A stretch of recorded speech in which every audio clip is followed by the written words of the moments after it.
information for you to hear there. All right, so if you're ready, let's get ready to think right, move right, and feel right. Fact number one is that bone shapes do not lead to or predict pain or arthritis in your hips in the future. Just because your hips are allegedly abnormal on an X-ray or MRI doesn't mean that they are the cause of your pain, and it doesn't mean that you will get arthritis in the future, even though surgeons often push that narrative. It does not mean you will get arthritis in the future. You might hear terms like CAM, pincer, or mixed impingement, but plenty of people with those same bone shapes have zero pain and do not develop pain later. It's been shown in multiple studies across different age groups that these bone shapes do not correlate to hip pain, and they do not lead to arthritis down the line. Even senior age athletes have these bad bone shapes, and it doesn't correlate to arthritis or hip pathology of any kind. In 2011, researchers published a study where they looked at the long-term outcomes of patients with no hip problems, but who had FAI bone shapes. They followed them for a very long period, and they looked to see, is there any relationship between these bone shapes and the development of hip osteoarthritis? And guess what? They found absolutely no link. And their summary stated it plainly. We conclude that a substantial portion of hips with femoroacetabular impingement may not develop osteoarthritis in the long term. Accordingly, in the absence of symptoms, prophylactic surgical treatment is not warranted. In other words, just because you have these bone shapes does not mean you're going to get arthritis, and definitely don't try to just go in and start chopping the bones to try to prevent hip pain in the future, because maybe not such a good idea, because it doesn't lead to hip pain down the line. More importantly, this other study in 2015 showed a big issue with this bone shape theory, okay? In 2015, researchers looked at 547 athletes with an average age of 67. None of the athletes had hip problems. Researchers evaluated them for signs of FAI, osteoarthritis, and hip dysplasia, which is another story altogether. And they found a stunning 83% of the athletes had signs of FAI in their X-rays. Their conclusion in the study was radiographic findings consistent with FAI in these senior athletes were common and were not associated with the presence of osteoarthritis.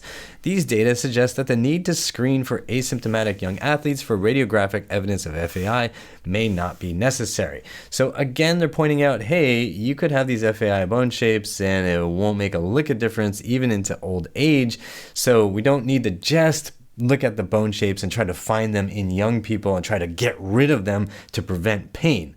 But now you might be thinking, well, if you have pain and you have the bone shapes, does that mean that the bone shapes cause the pain? Well, not really. So fact number two is imaging tests don't tell the full story at all. So you can have bad bone shapes and you can have labral tears, hip labral tears, and still move fine with no pain at all. If you're in pain, that does not automatically mean that the stuff you see in your X-rays and MRIs are what is causing your pain. There is no consistent, predictable pattern between what people see on scans and how you feel in your body or how your body moves. MRIs and X-rays do not reliably tell you why your hip hurts. You can have a really terrible, scary looking MRI and you could still feel great, or you can have a clean looking MRI or X-ray and you could be in constant pain. The correlation isn't there. And the bone shapes that are constantly blamed for the tears and FAI symptoms, they are common in healthy, active people of all ages, and studies show, again, that they don't predict arthritis, degeneration, short-term problems, or long-term problems. So if the bone shape is common and normal for a large number of people and doesn't lead to problems, why would we say they are the problem? This is a very important thing to keep in mind. I'm going to tell you a little bit of a story from medical history about shoulders later in this video that will make this even more clear, and it will teach you a very important lesson to apply to this hip impingement story. But first, some science. Researchers in 2008 looked at 4,151 people in the Copenhagen osteoarthritis study, and they found that about 17% of the men and 14% of the women had cam deformity. Okay, so if the FAI theory were true, there should have been some clear relationship between the presence of bad bone shapes and hip problems, but there absolutely was not. This is in the asymptomatic population, no issues. In 2011, another study looked at pelvic CT scans for 108 men and 272 women and found that 14% of men and 6% of the women had irregular bone shapes, but no complaints about their hips. And the researchers said it appears that the cam-type femoroacetabular deformity is not rare among the asymptomatic population. So many people likely have this deformity, but it doesn't cause them pain or problems. It's also worth noting in this study that an additional 15% of men and 6% of women had borderline bone irregularity without any complaints. So you're talking about how you define deformity, because they've defined these small little differences in bone shapes as deformities or abnormalities, and then they're saying, well, oops, like a lot of people have these. So are these deformities, or are these just a normal anatomic variation? Which, again, stay tuned for the story from medical history. And in 2013, a study looked at the CT scans of 50 asymptomatic people aged 20 to 40, and their findings were this. At least one abnormal parameter was present in 66% of joints, and two or more abnormal parameters were present in 29% of joints.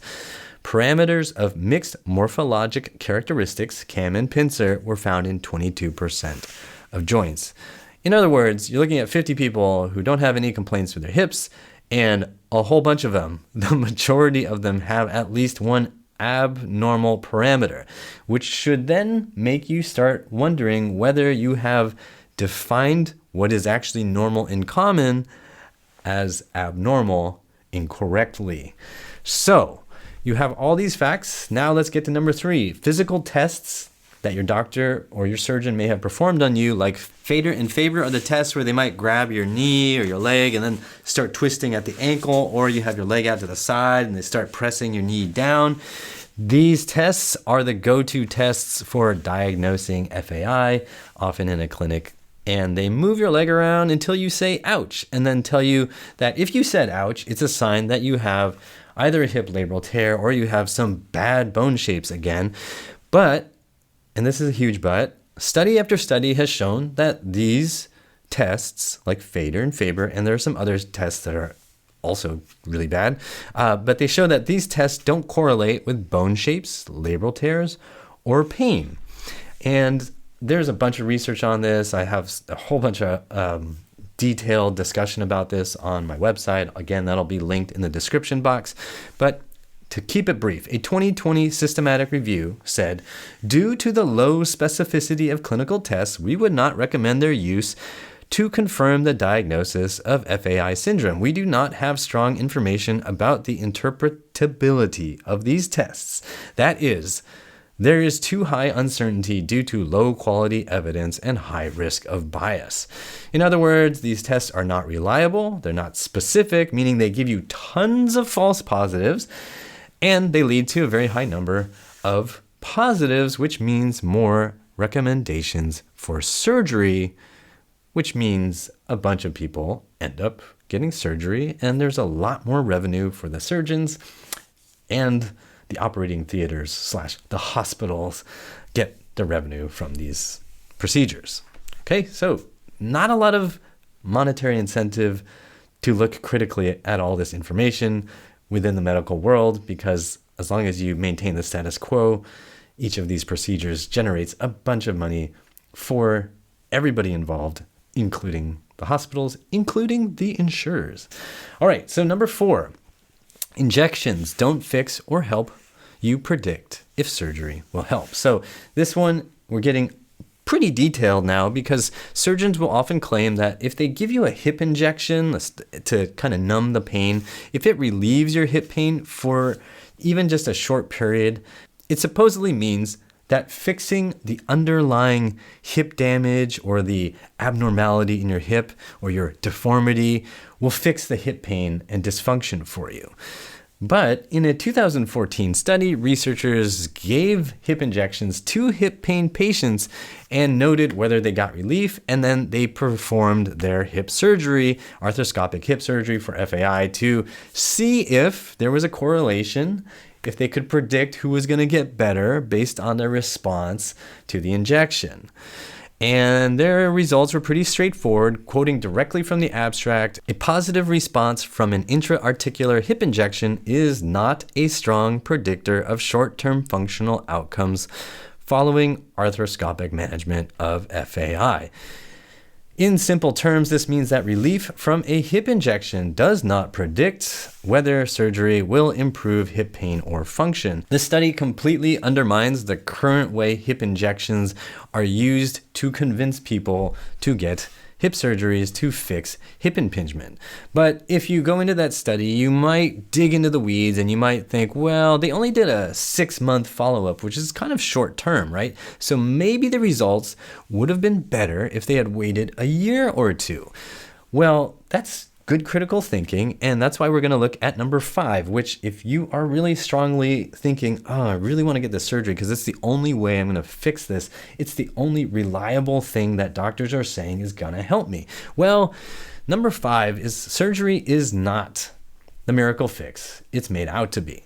So randomized controlled trials have compared FAI surgery to really, really, really poor physical therapy protocols. I mean, terrible physical therapy protocols. If you want details on that, I've made videos that break this down. But in any case, randomized controlled trials, surgery versus crappy physical therapy. And guess what? Even in those very skewed comparisons, the long-term results are basically the same. Okay? When you look at the randomized controlled trials, you'll see that after 2 years, most people are basically in the same place, whether they had the surgery or the crummy physical therapy. I did some deep dives on this. Again, there will be videos linked in the description box. But more importantly, a major paper out of Denmark in 2021 looked at how people felt 12 to 24 months after surgery for hip impingement and labral tears. And they used a really simple and straightforward and honest metric instead of using really confusing metrics like the surgeons have used in a lot of other studies. They use something called PASS, which is the patient acceptable symptom state. And basically, they just ask the patients, do you consider your hip groin condition acceptable for the rest of your life? Okay. And they're basically asking that in 3 ways. Do you feel like it's acceptable for your whole life, like everything? And then they also ask it in terms of daily activities. So did you achieve PASS for your activities of daily living? And then for sports, they'll say, think about sports.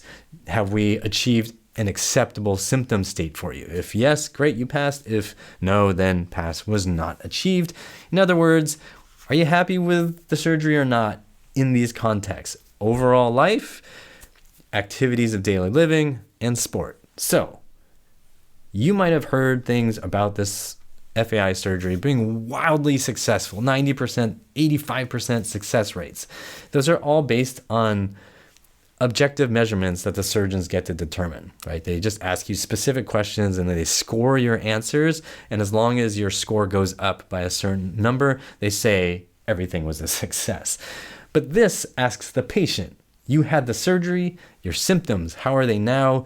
Given your symptoms, given the context of your life, are you satisfied? Do you feel like this achieved what you expected? Okay, so here's what they found. Overall satisfaction, right? So the big PASS score, general PASS, only 46.7% said yes, meaning more than half felt that the surgery did not achieve an acceptable symptom state. That is a far cry from an 80 to 90% success rate. So 46.7% said, yes, I'm satisfied with where I am now in the context of my whole life. In terms of daily life, 53.3% were satisfied. So slightly more than half said that they were satisfied for activities of daily living, going up and down stairs, walking on flat surfaces, whatever, just regular stuff. In terms of sports, 40.4% felt good enough to return to their sports confidently. So that's not a great number. That is obviously less than half of the people who went through the surgery felt like, yeah, my symptom state is after surgery is now good enough. It's not good enough. The majority said not good enough. So not so great. To summarize, even after about 1.5 years of recovery, for some patients 2 years, most patients didn't feel back to normal. Okay. And there's a really important thing to note here as well that the authors of the study actually noted. They said that a lot of people who said they were satisfied still had hip pain. And that's probably because after years of frustration, any improvement felt better than nothing, right? They're told that as a patient, you're told that the only thing you can do to fix your hip pain is to get the surgery. So if the surgery gave you some improvement, well, there's no other alternative anyway. So I'm satisfied I got some improvement, right? Like that's a very legitimate way to feel, a really legitimate way to interpret the situation. But the authors note actual full recovery in this study, it seemed that only 20 to 30% of patients actually got back to full function. So we're not talking about 80 to 90% success with the surgery. You're talking about maybe 20 to 30% got back to full function, and then a little bit less than half were actually satisfied. This is so important for you to understand. The numbers that you see quoted regularly in reputable sources will make you think that if you get surgery to fix hip impingement, you will get your life back. Many honest surgeons out there now will actually tell you, well, you probably won't get everything back, but it'll improve things a bit. And that's honest, but it doesn't really paint a very clear picture for you.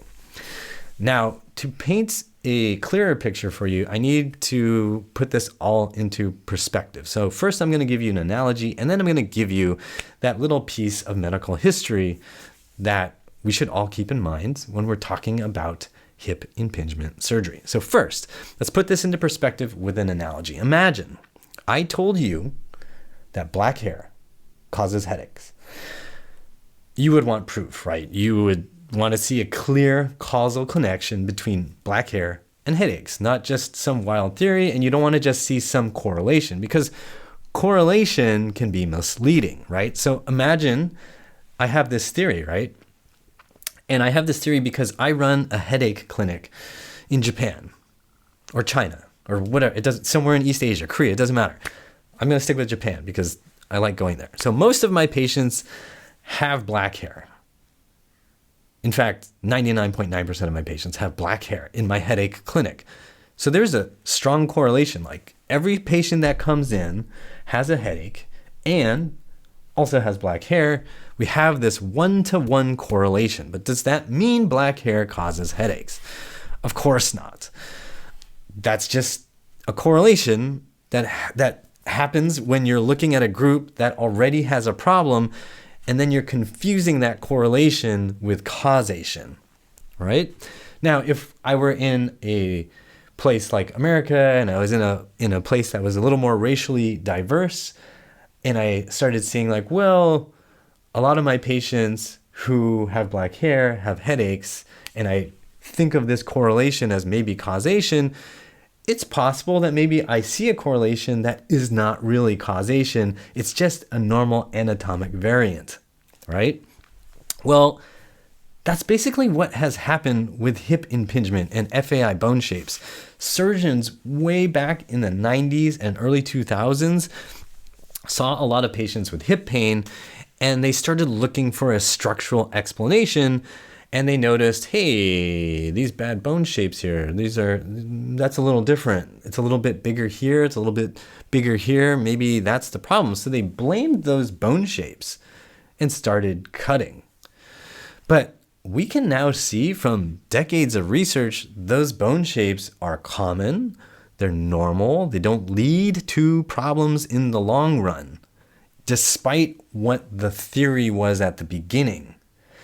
So cutting into people's hips to fix the shape of these bones is kind of like removing someone's scalp to cure a headache just because they have black hair. If I said that you should remove the scalp of everyone who has black hair to cure or prevent headaches, you'd think I was absolutely insane. But because some surgeons have repeated this theory over and over and over again about these small anatomic differences being the determining factor of whether or not you have hip pain, we're supposed to believe it. Now, I want you to take note of this and remember that this is not the first time in orthopedic medical history that an untested belief about bone structure has turned into a full-blown surgery mania that was misguided and ultimately turned out to be not based on good science. Now, you might be thinking, no, this couldn't have happened before. How could they make the same mistake? Well, it has happened before, and I'm just going to keep it limited to one joint, which should make a lot of sense because the analogy is so parallel, it's incredible. So shoulder impingement surgery became popular based on the belief that bad shoulder bone shapes, mostly at the acromion, they said the acromion, which is just a little bony protuberance here thing, they said there are 3 different types of bone shapes there. And we think that if you have the wrong type, that you're going to end up with rotator cuff tears and pain and all kinds of bad stuff, arthritis, etc., etc. And so if somebody had symptoms of shoulder impingement, they couldn't lift their arm, whatever, surgeons would say, well, it's because the shape of your shoulder bones is wrong. You were made wrong. And so we're going to fix that and improve upon your anatomy so that your shoulder can move correctly because, my Lord, your bones are made wrong. And so these bad bone shapes, they would shave down and try to fix the shape of the joint. But guess what? After many, many decades, they discovered that surgery actually wasn't that effective and that the bone shapes had no correlation to shoulder pain, shoulder arthritis, and that when they compared the shoulder impingement surgery to a placebo surgery, a fake surgery where the patient is sedated and somebody just makes a small incision to make them think that they got the real surgery, they found that the real surgery to fix the bad bone shapes was actually not any better than just doing a fake placebo surgery to fix the bad bone shapes. Oops. If you want a more detailed video about that story, I will also have that in the description box so that you can learn a little bit about that sordid history. The main point here is that you should not fall for outdated thinking that has led to problems already in the past. Don't rush to surgery because someone waved an MRI in your face and said, there's no hope for you. Don't listen to anyone who says there's no hope for you. Instead, I invite you to think right, move right, and feel right. So use my free videos on this channel to start gradually and safely retraining the muscles around your hips so that they can function better and move your bones correctly. Once you start realizing that you can make positive change and progress, and you're ready for a comprehensive program to help you rebuild your hip function, I invite you to check out the do-it-yourself program that I have on my website at uprighthealth.com/HH. The Healthy Hips program is something I've been working on for the last 12 years at this point. It's a long time. It's gone through multiple revisions, and I've tried to jam it with tons and tons of workouts, exercises, and ideas and strategies to help you restore your hips. I created it because my hips were an absolute wreck years ago, starting in my 20s and going almost to my 30s. And even now, I need to know in my 40s how to take care of my hips, and I'm constantly learning and sharing what I learn on this channel. Now, Maybe you're thinking, oh God, this is just a sales pitch. This guy just wants to sell me his stupid program. Cool. Don't buy anything from me. What I'm telling you is to find some path that will help you. Find a good coach, a trainer, or a therapist in your local area who is excellent at helping you build flexibility, strength, control, and coordination. Find someone online, someone besides me, who shows you great exercises and clearly shows solid thinking about how to get your body to move better. Find a message in a medium that resonates with you, that keeps you motivated to do what you need to do to improve your hip function. I am not online that much. I'm not all over social media, but I can recommend a few people. There's a guy named Garrett. There's a guy named Max. There's a guy named Mitch. These are all people I know personally, and I feel very comfortable recommending them as people who are really trying to help other people move their bodies better. I don't make any money by recommending them. They don't pay me kickbacks or anything. I know them personally. I know that they're trying to do good work in the world. I will have links to them down in the description box. They all have different approaches from me and different approaches from one another, but all of us try to find ways to get into your brain so you can get into your body and figure out how to move it better without going under the knife. I know there are other voices out there on social media who are fighting this same fight. I don't know all their names. I would just tell you, find the ones that make sense to you, the ones that sound reasonable and that don't make any crazy outlandish claims or promises. There is no easy fix when your hips have stopped functioning well. The only real fix is time, effort, education, and repetition. It's going to take you time to understand how your hips move, how to make them feel better. I've been at this for, almost 20 years with my own hip issues. And while my hips are doing really darn well by any comparison to a normal adult of my age, I'm doing fabulously well. But I am still learning on a regular basis the different things I need to do to make sure that my hips feel good and function exceptionally well. So don't think that the solution to your hip pain is going to take you 3 weeks and it's going to solve your problem forever. Instead, realize that your hip pain is now an invitation and maybe even an imperative to force you to work with your hips and understand how your body works so that you can keep it feeling good and healthy for the long run. Whatever you do, please do not give up on your hips just because you have an FAI diagnosis or a hip arthritis diagnosis. No matter how young or old you are, do not give up on yourself. Again, if you think I'm full of crap, you can check all the resources in the description box down below. And if you are feeling inspired and you want to move better, be sure to check the description box. Watch my free videos, watch my follow along workouts to help you get your hips feeling better, more flexible and strong. And when you are ready, if you become ready at some point in the future, uprighthealth.com/HH for the Healthy Hips program. I hope this video helps you. I hope it gets your brain moving in the right direction, and I hope it gets your hips moving in the right direction. As always, I hope you remember that pain sucks. Life shouldn't.